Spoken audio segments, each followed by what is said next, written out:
Good morning. Thanks so much for checking in with us here at Atlanta News First Plus on your Sunday. Hope your day's off to a great start. I'm Megan Packer here, getting you updated on what is making news this morning and some breaking news, really, for Atlanta United fans this morning.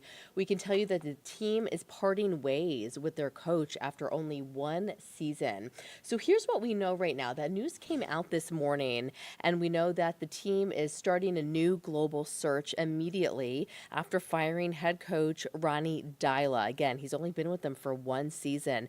This announcement comes just a day after the club season ended with the draw with DC United.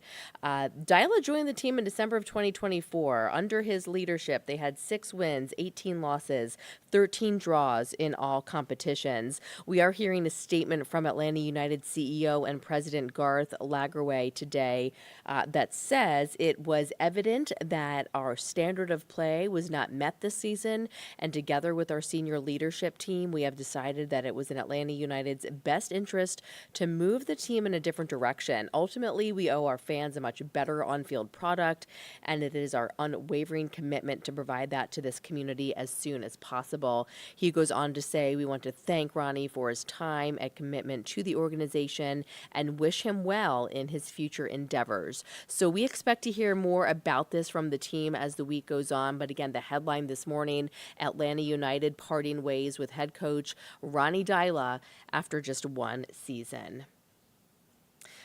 There was a very busy night in Atlanta. Several different investigations. We had cameras throughout the city as APD worked different scenes, multiple shootings, including one on Cortlandt Street downtown where a 20-year-old woman was shot in the foot. This was around 3:30 a.m. She heard the gunfire, realized she had been shot. This was, again, on Cortlandt Street, very busy part of downtown if you're familiar with that. And then about 30 minutes later, officers were called to a store in southwest Atlanta. There they found a 62-year-old man who had been shot multiple times on McDaniel Street. Police say that man may have been asleep outside when he heard the gunfire and then he was shot. Both of those victims were taken to the hospital at last check with police. No information about any arrests. And we do have an update about a story that you may have heard from last night about investigation that closed the interstate for a while last night in Atlanta. And we now know that there was a body found on I-75 northbound near Northside Drive. Atlanta police tell us a 21-year-old man was found dead there on the interstate. This was around 10:20 last night. Again, right near Northside Drive on 75 northbound. Lanes were shut down for a while emergency crews were out there working that case. So that person has not yet been identified. A cause and manner of death will have to be released from the medical examiner's office. So as soon as we know more about that, we will update you. But if you were caught in that traffic backup last night or maybe had friends and family out there wondering what was going on, that is the very latest about what we know about what happened on the interstate last night. Yesterday, across the country, there were thousands of No Kings protests held, including in Metro Atlanta, all across North Georgia, and again across the country. These were against what organizers are calling authoritarian decisions by President Donald Trump and his administration. It was part of a nationwide movement. Organizers say, all in all, there were more than 7 million people who came out to protest in more than 2,700 cities, and about a dozen at least here in the Metro Atlanta area. If you are trying to get outside today, let's take a peek outside right now at cloudy conditions after a rainy start to the day. When was the last time we talked about that? We did start off the day with some rain, so we'll bring in First Alert meteorologist Isaac Williams. The rain is behind us now, Isaac, but you are tracking the breezy conditions that are now headed our way.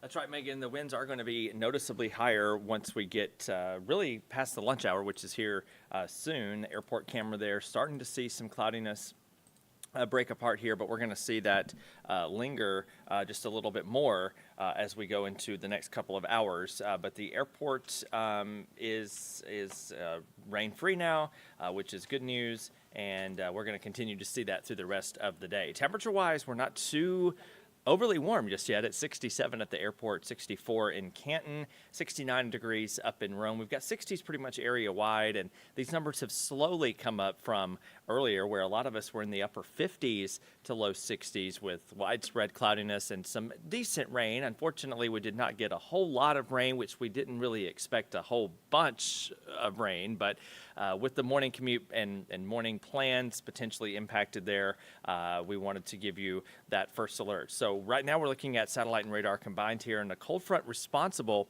is moving pretty quickly across the southeast, going into northwest portions of the state. And notice behind the front, though, we still see some rain redeveloping in Middle Tennessee. And we're going to hang on to a very small chance at rain getting into the rest of the afternoon. But the widespread rain that we saw for a couple of hours earlier today, it is done. But the wind speeds are going to be picking up. Here's the latest computer model data, 31 mile per hour wind gusts in Rome later today. Again, these are gusts. These are not constant numbers, but we could see wind gusts as high as 30 also in metro Atlanta, including the airport. And these winds are going to be out of the west and northwest. Those are going to continue through the dinner hour.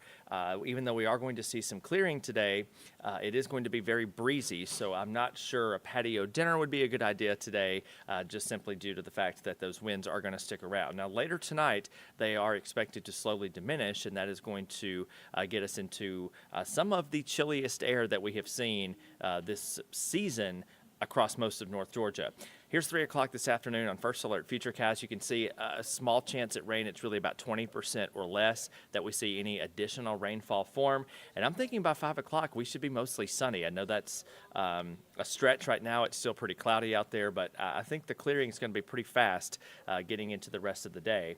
And then throughout the rest of the night, the sky stays clear, and then eventually those winds will relax, and radiational cooling with incoming high pressure should bring us some pretty chilly stuff to start Monday morning. We'll have sunshine from start to finish through the day tomorrow. Just a beautiful, beautiful start to the work week. Severe weather, not a concern. Again, the rain is out. Severe storms possible over the Florida Panhandle and up into the mid-Atlantic states today, but we kind of got skipped over in North Georgia for storms, and that's some good news. But back behind the front here, you can see temperature still in the 40s in Minneapolis and Sioux Falls. And again, that air is pushing to the south and east. And this is a look at what we could see tomorrow morning. We could see low to mid 40s across most spots, upper 40s to near 50 for metro Atlanta. If we see a temperature below 50 in at the airport, it will be the first time since April that's happened. So this is it's been a long, warm summer stretch and fall stretch even, but we are getting some of that cooler air to infiltrate North Georgia tomorrow. And then most of next week, we are going to see a slightly warmer day on Tuesday. I've gone with 79 right now. Chance we could see 80. Typically, we do see a brief warm up ahead of another front, but this front on Tuesday is going to be a dry, cold front, so no big issues. But no, we go from 79 back to 71 on Wednesday afternoon, and then we're back in the mid to upper 40s again by Thursday. So we are going to see a brief reinforcing shot of cooler air, then a slow warm up again. And then the next chance of rain looks like it comes in on Saturday of next weekend, and we will see if that holds. Again, we're still a weekend away from the next weekend, but right now we could see some rain threaten that forecast, but we're on day 6 and 7 for that, so that's something that we will watch closely here. And as we go into the tropics, I want to show you what's happening there. An area of low pressure approaching the Windward Islands with disorganized storms now has a 60% chance of development from the National Hurricane Center, so that has about doubled from yesterday. So there could very well be a tropical depression or even storm by the end of next week and through the Caribbean. Where it goes from there is still way too early to tell, even though it hasn't even formed yet. Late October storms, though, in this part of the world do tend to recurve because we start to see a bit more cold fronts through the country, and that those do help to steer any sort of hurricanes away. But again, we've got plenty of time to watch the system, and we'll keep you posted here on ANF Plus as well as inside the First Alert Weather app. But again, the next name on the list is Melissa if something does form. Back to the 7-day, again, just a 20% chance at a redeveloping shower. Breezy with clearing conditions later today. A sunny week ahead with highs in the 70s. And again, the next chance of rain does come in for the next weekend, at least next Saturday, possibly lingering into next Sunday. Thank you for watching ANF Plus. For more breaking news, live coverage, and your community stories, download the Atlanta News First app.